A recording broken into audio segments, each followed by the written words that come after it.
Nah, go digital ini gini, apa yang harus dilakukan dengan go digital? Sebenarnya tadi saya menyampaikan di slide saya itu ada data bahwa pengguna sosial media di Indonesia itu jumlahnya sudah di atas 160 juta pengguna user aktif gitu. Jadi itu besar sekali dan mayoritas mereka belanjanya melalui marketplace. Maka yang dilakukan adalah kita mulai jualan juga.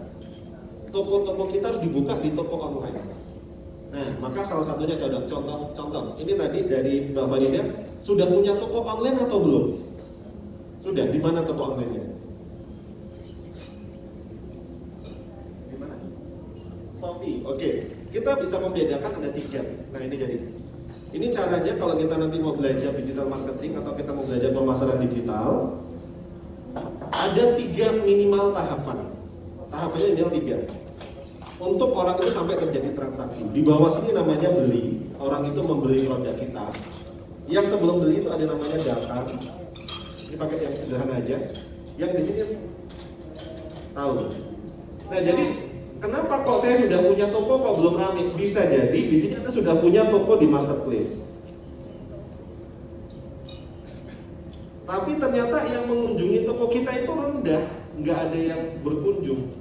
Kenapa nggak ada yang berkunjung? Karena nggak ada yang tahu kalau Mbak Farida buka toko di Shopee. Nah, maka stepnya yang harus disusun, baik itu desa wisata kayak tadi saya cerita Bumi Haji, itu tahapannya sama dengan ini.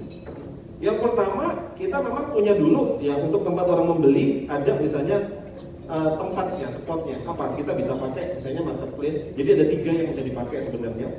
Yang pertama yang bisa dipakai itu marketplace, yang kedua bisa dipakai sosmed. Jadi kita bisa jualan di sini.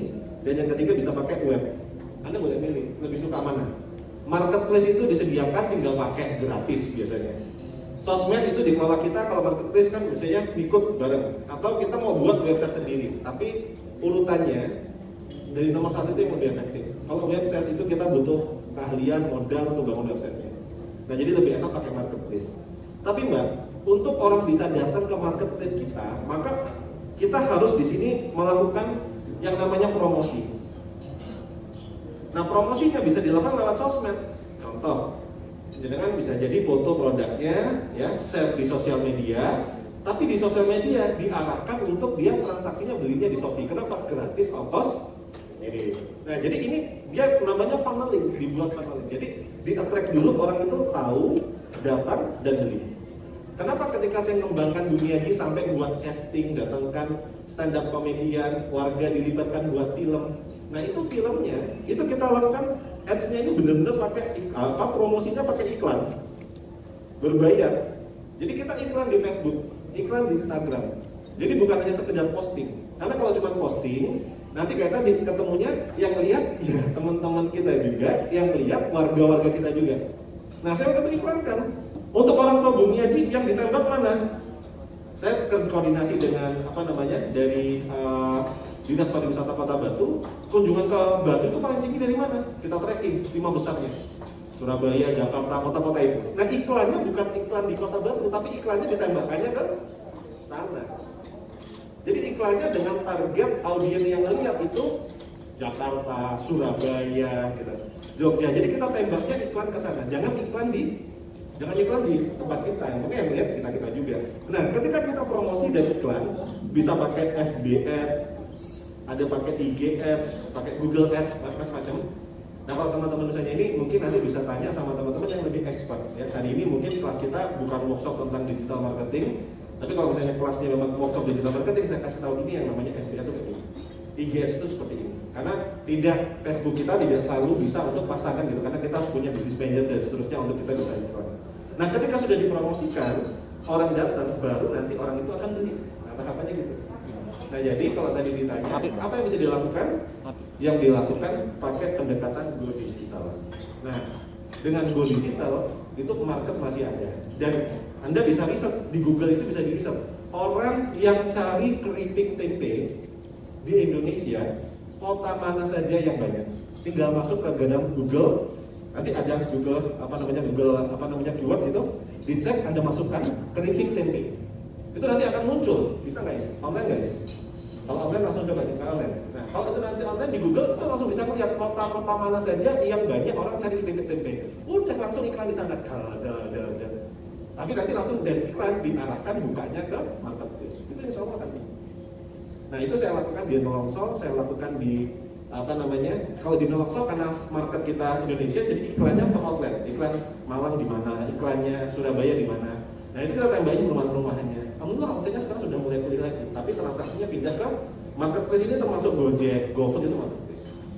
Gitu nggak ya kira-kira Mas Sofi ya? Jadi bukan hanya semata-mata buka toko di Shopee berarti udah selesai, belum. Karena masih harus ada kegiatan membuat orang tahu dan membuat tahu dengan cara promosi.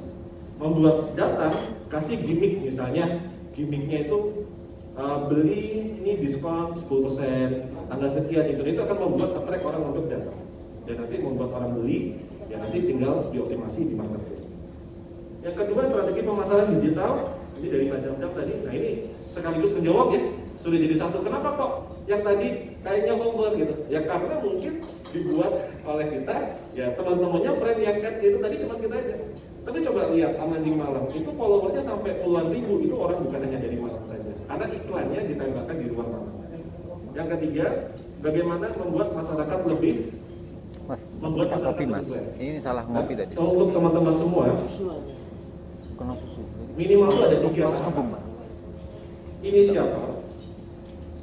Ya, makasih ya. Jadi tahapan pertama itu ketika kita membangun sesuatu, ya, misalnya desa wisata, itu ada kelompok-kelompok inisiator.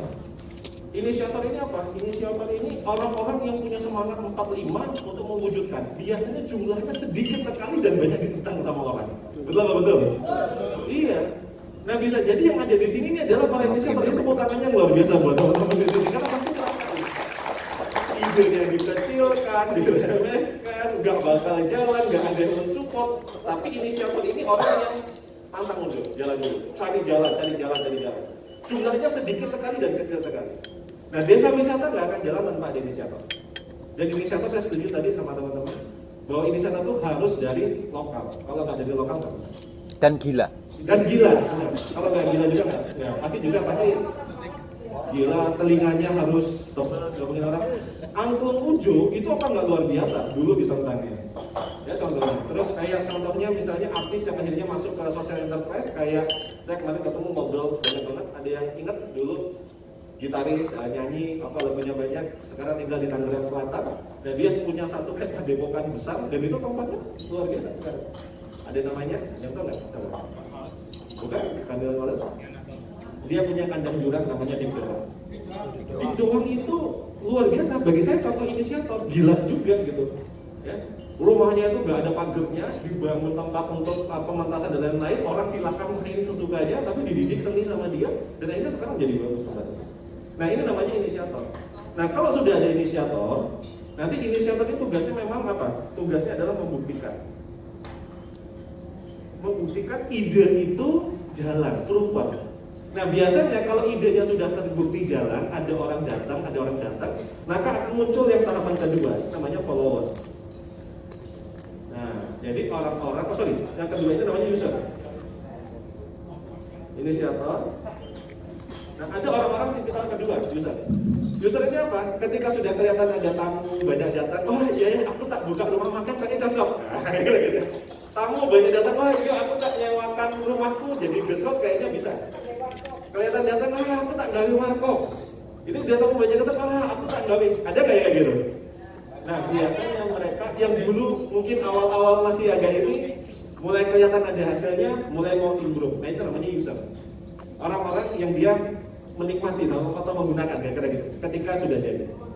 Tapi tanpa jasa inisiator ini juga nggak akan bergerak, user nggak akan jalan. Nah baru nanti kalau ini sudah jalan, user-user tadi itu, ini pilar kedua, bukan berarti bagus atau nggak bagus, tapi pasti butuh user. Jumlahnya biasanya agak besar, tapi nggak besar banget. Baru masuk ke tahapan ketiga yang tadi disebut adalah followers. Baru tuh, yang tadi user tadi buka warung kopi kok rame, besok di dekat-dekatnya akhirnya banyak orang yang ikut-ikutan buka juga warung kopi. Rumahnya dipakai jadi guest house kok banyak tamunya, akan ada yang ikut-ikutan rumahnya disiapkan. Nah dari proses 1 sampai proses ketiga ini makan waktunya biasanya cukup panjang. Nah jadi kalau tadi ada pertanyaan bagaimana untuk bisa sustain, maka memang harus ditemukan dulu inisiator. Inisiatornya harus disupport bareng-bareng oleh stakeholder, seluruh stakeholder. inisiatornya sudah bisa membuktikan dan user sudah mulai banyak, nggak apa-apa. Memang ada orang yang butuh bukti dulu, baru dia akan turun. Dia sebenarnya wait and see, ini aku kalau buka jalan nggak ya, kalau buka jalan nggak ya, itu nanti ada.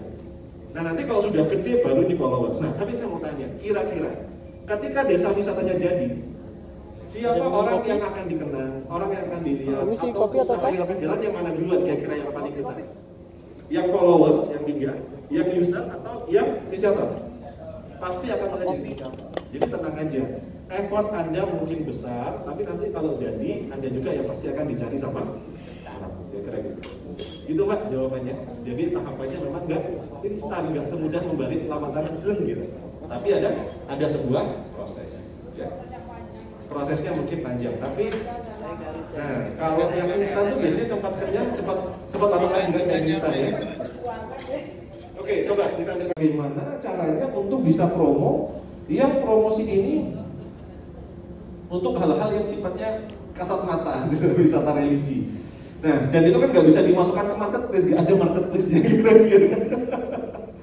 Nah, jadi tahu, datang, dan beli ini tadi yang disampaikan, tahu, datang, dan beli. Ini ilmunya namanya kalau dalam dunia digital itu disebut dengan funneling. Nah, di dalam funneling tahu itu adalah awareness, orang dibuat aware. Datang itu attract itu dengan cara marketing communication. Ya, jadi goalnya itu adalah bagaimana orang itu interest. Dan beli ini bagaimana orang itu beli, sales ya. Nah, tadi pertanyaannya dari Pak Adrianto, kalau ini maya gimana caranya? Nggak apa-apa, nggak perlu masuk ke marketplace-nya. Tapi tahu dan datangnya tetap harus dibuat. Tahu dan datang ini tetap harus dibuat. Contoh, di TV itu dulu Trans 7 atau apa, ada acara itu apa namanya ya? Acara yang agak sedikit apa namanya ya? Dunia lain atau apa segala macam. Ternyata memang ada peminatnya kan, betul nggak? Nah maka salah satu yang teman-teman harus pahami, ini kata yang nanti di dalam dunia marketing, sebenarnya itu gini Pak, ini ilmunya. Kalau saya buat, ini ada 3 bagian. Dalam strategi digital itu ada 3 bagian. Di sini ini adalah produk, ini ada market, nah di sini ada namanya promo. Nah, jadi kira-kira 3 ini Pak. Gambarnya kenapa saya buat kayak gini? Bentuknya antara produk dan market ini harus sama. Jadi kalau ditempelin itu klop. Makanya istilahnya dalam dunia marketing produk market fit. Nah, jadi kalau ini produknya, ini marketnya, kalau ditempelin gatuk. Nah, setiap destinasi itu marketnya nggak sama Pak. Market dunia religi ini ada sendiri. Market dunia lain ada sendiri.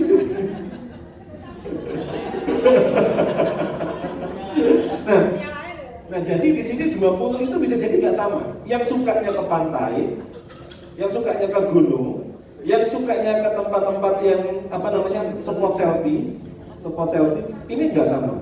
Nah maka tugas pertamanya sebelum menyusun strategi. Jadi kalau hari ini langsung masuk strategi promosi itu sebenarnya poin ketiga.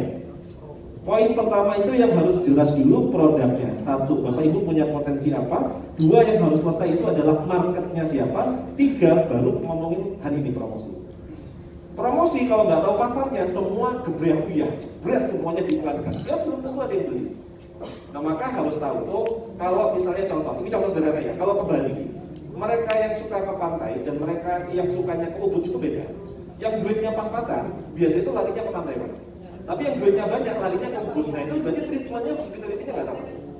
Nah luar negeri, turis dari Australia sama turis dari Eropa ternyata senangnya datang ke pantainya berbeda. Pantai-pantai yang pantainya ombaknya besar itu turis Australia yang sukanya berselancar. Tapi turis-turis dari Prancis, Italia senangnya ke Labuan Bajo. Kenapa? Nggak ada pantai tapi wisata bawah lautnya bagus. Mereka senangnya nyelam. Nah itu sudah nggak sama. Nah kita harus tahu yang mau dibidik datang ke desanya Bapak Ibu siapa. Nah maka di sini harus dijelaskan dulu, tahu target marketnya. Apakah target market saya ini wisatawan yang anak sekolah pada saat liburan sekolah? Apakah anak SMA? Apakah pekerja? Apakah keluarga? Nah itu udah nggak sama. Jatim Park 1, 2, 3 rata-rata yang dibidik siapa Bapak Ibu? Family, dibidik family. Nah, kalau kita mau membidik lagi market yang lain itu sebenarnya sangat besar. Nah, saran saya, Bapak tadi dijelaskan dulu, maksudnya tahu dulu, yang suka wisata religi ini siapa? Sehingga ketika menyusun strategi promosi tepat sasaran. Karena media tidak sama. Ibu-ibu tuh senangnya pakai Instagram. Nah terus yang sukanya kayak wisata religi dan lain-lain, mungkin saat ini tuh nontonnya di YouTube, nontonnya kalau nggak di YouTube di Facebook. Tapi Facebooknya video biasanya. Nah itu kita tahu, dan itu di sana Pak, di Facebook itu ada komunitasnya, ada grupnya, grup pecinta dunia lain. Bukan grup pecinta apa? Nah itu interestnya apa harus dicari. Nah karena ini kita general, kalau memang kita lebih teknis, semoga nanti ada waktu, itu bisa dipetani Pak. Kita buatkan kanvas, ada kanvasnya, nanti dipetakan, oh tempat Bapak itu target marketnya siapa. Nah kalau kanvasnya di sini ketemu, enak membuat strateginya di sini. Nah, kanvas ini setiap desa harus punya. Jadi kanvas ini setiap desa harus punya. Tahu kelebihannya apa, A-nya ini apa, tahu marketnya siapa, lalu tahu cara komunikasinya. Karena ngomong ambek sing, ya ini tadi, wisatanya senengannya religi, ambek ngomong sama arek milenial, cara komunikasi, pembentukan ngambil edit videonya atau apanya sudah nggak sama. Bahasa yang kita masukkan ke dalam copywritingnya sudah nggak sama. Nah tadi pertanyaannya bagus banget Pak. Jadi salah satunya pendekatannya ini. Jadi kalau dibagi 3, tahu, datang dan belinya tadi, memang pertama harus dijawab dulu. Nah rata-rata yang religi ini siapa? Di bumi di Ampel Gading. Ya Ibu tadi Ampel Gading ya? Ya. Ampel Gading itu ada yang di atas itu naik ke atas itu ada kayak pura itu apa tuh namanya Bu? Oh. Kecamatan Tirtoyudo Pak, desanya. Desanya? Ampel Gading. Ampel Gading. Tirtoyudo. Kalau yang di atas ada yang tahu nggak itu yang di atas kalau kita naik ke Ampel Gading naik apa namanya?